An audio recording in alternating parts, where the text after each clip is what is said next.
Now, we've all heard the term training smarter and not harder for your physical development or sporting performance. But what does that actually look like? With over 5,000 hours of practical coaching S&C experience in clubs, academies, and in private S&C, there's been a few things that stick out about what makes coaching simplified yet elite. So in today's video, I'm going to showcase my framework, set up your training week from a programming point of view, but also give you an understanding and a taste of what elite level coaching really looks like for your physical development. But before we jump into that, I'm going to explain exactly why avoiding this is going to keep you in that cycle of repetitive soft tissue injuries or not actually getting the developing in the required and desired strength and size gains that you're looking for in your physique or performance. Now, before we go through the 4-letter framework of program design, I want to explain why this is really important and why you shouldn't avoid this in your training week, especially long term.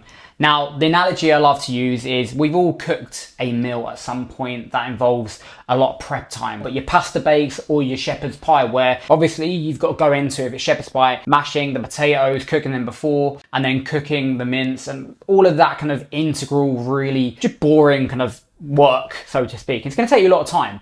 But once it's put together and you put it in the oven, you're dashing the cheese on top, you've got now a load of dishes and pots and pans that need to be washed. And you've got two choices. You can either do it there and then while the food's cooking and being more efficient, or you can wait until plates are stacking up in the sink and do it after dinner when arguably you can't be bothered. So there's your option of these choices. And my programming and how I layer my development, which we'll see shortly, is exactly the choice of being able to wash up as you're going along. Because if you can effectively layer your programming, nailing key areas of qualities depending on the sport that you take, then you're condensing your training development in shorter windows, making it more efficient and more tangible longer term. And also as well, when we talk about soft tissue injuries, when we talk about training plateaus, you'll start to see you avoiding these issues because you're nailing and tick boxing as you go along in your development. It's really key over the next 5 to 10 minutes, you take real focus, maybe take a pen and paper out and write down a little bit about how to create your program as you're going along and thinking about the key areas of your development that you need to build upon. So we're going to jump into it. As we move on to the 4-letter framework, the one thing we need to do before we jump into the actual program design is our training week. How many days are we training? And for most part, you will fit into a 2-pronged category. You'll either be training 4 days a week, where an upper-lower split could be more beneficial, or you're training 3 or less, where a full body split could be more beneficial. And so you're either in 2 camps, and that really simplifies training because this is the simple decision tree that I make with most of my clients. They either fall into 2 categories, and then on occasion, if you play a specific sport, you're in a specific part of the season, and there's just different changes to your training program, then you can adjust on the fly. But that is the core principle, having a 3 or 4 day split which falls into upper, lower or full body categories. Now, once you've got that, then you can move into this framework. For today's video, we're going to go to an upper, lower split. Most people tend to train 4 days a week. And so with this in particular, you'll see there's, as the 4-letter framework, you've got sets. So V series, A series, B series, C series and D series. Now, these series are just essentially blocks in your training session. The A and B series are more strength-focused series where you're kind of working on key movement patterns.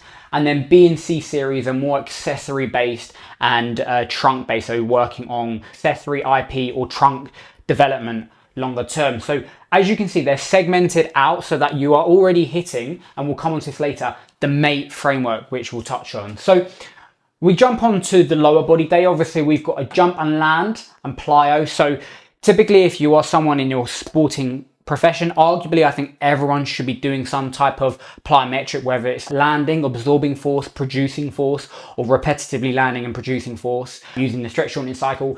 You've got a jump and velocity superset, and therefore you'll slowly dose that in once or twice a week. Then we're going to move on to our series, our main bulk. And so as you can see here, there's 4 series in the program.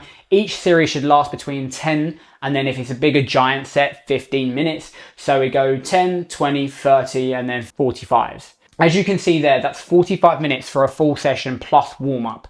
So arguably you'd be in and out the door within the hour, and all your sessions are going to be like that because you're able to, as I said, layer, as we'll go on to, key qualities that you're chasing in your development. And so we'll stick on lower body. Obviously, you've got the plyometric and jump land absorbing and producing power. Then we're going to move on to the series. So A series are all about kind of strength development. So looking at key movement patterns, such as your squat or hinge. And we can either go squat, hinge, hip dominant, knee dominant, and you can start to be a little bit more granular about your development. Now, without getting into the weeds of it, it's keeping things simple. So if we stick to the movement patterns, we can go squats, and then to do some IP or trunk work, which is sagittal plane. I like pairing them together because when you're doing a form of squat, you need that trunk bracing to maintain position, and especially against the spine. And then we've got the opposite. So you've got a bilateral squat, which is a back squat, a hinge movement, a landmine, Romanian deadlift. And then you can superset the B series, same thing again. So for a lot of my runners, really vital, we got some single leg hinge movement pattern alongside weighted calf raises and complex, building that resilience. And so you can start to see now that I'm setting up my programming based upon one, obviously the fundamental movement patterns, but then two as well, we're actually getting some specific work that's relevant to any goals or aspirations. We've got some space for that. So B2, accessory IP, weighted calf raise, single leg. And then moving on to the C series, which is more accessory, trunk, injury prevention work, where we've got a lunge movement pattern, front foot elevated split squat, accessory, which is a long lever Copenhagen, working the adductors at end range, and then the IP and trunk, which is a GHD back extension. Now, you can get into so much detail with how you switch these programs around in terms of what you add, but the framework here is you've got the movement patterns, squat and hinge, then you've got accessory movement patterns, so whether it's the calf complex, whether it's the medial thigh, so adductor, or also as well you've got lunge pattern within the final set, and then you're hitting the trunk, dosing it as well. So overall, this pretty much ticks all the big movement patterns you have in the lower body, whilst getting some key areas of development and resilience in. And that's how you should see your program long term, because if you've got any niggles or issues, or whether it's you've got some lateral hip issues, you can actually use one of these accessory IP sections to put some lateral banded work for the hip, some glute med activation work, and really build capacity in these areas that maybe are weak or need a bit of TLC. Now moving on to the upper body, same sort of framework. If we split these into two, A, B series, C and D series, A and B are going to be more strength, movement pattern and compound exercises. So we've got a barbell bench press and then a filler, and then obviously pull push. Now, depending on obviously your scenario, your gym and how much time you have, we could easily switch this pull vertical to a pull up, but we've got a wide grip lat pull down, supersetting with a half kneeling dumbbell press.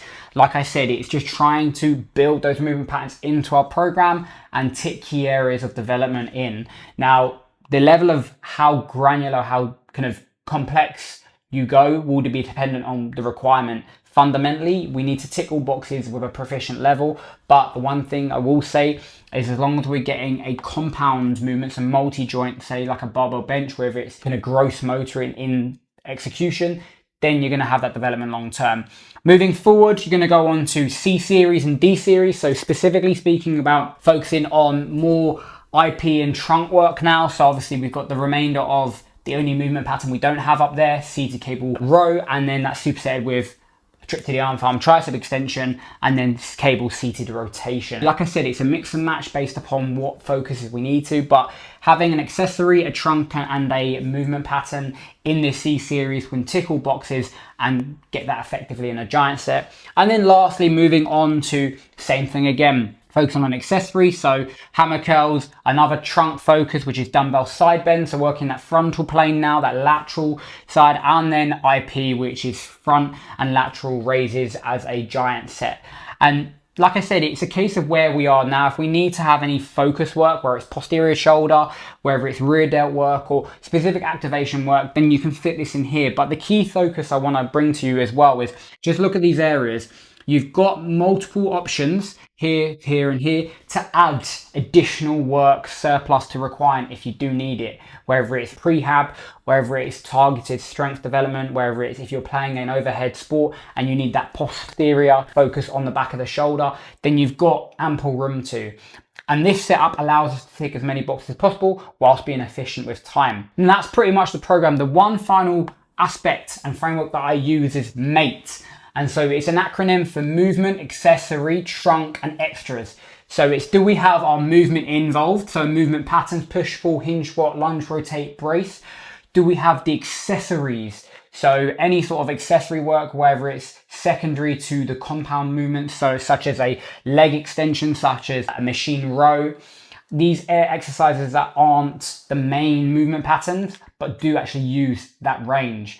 Secondly, T, which is trunk. So have we got ample trunk development through our program? So either over the 2 days, we've got a transverse, we've got a sagittal, and we've got a frontal plane focus, and we're moving in those ranges because the body needs to be malleable in the trunk, and we come into a video shortly about trunk rotation. And then lastly, extras. If we've got additional work, can we have filler? Can we have the IP work? Can we even have some accessory work such as trips to the arm farm to add more mass and pack more muscle on in key areas, which will help us long term?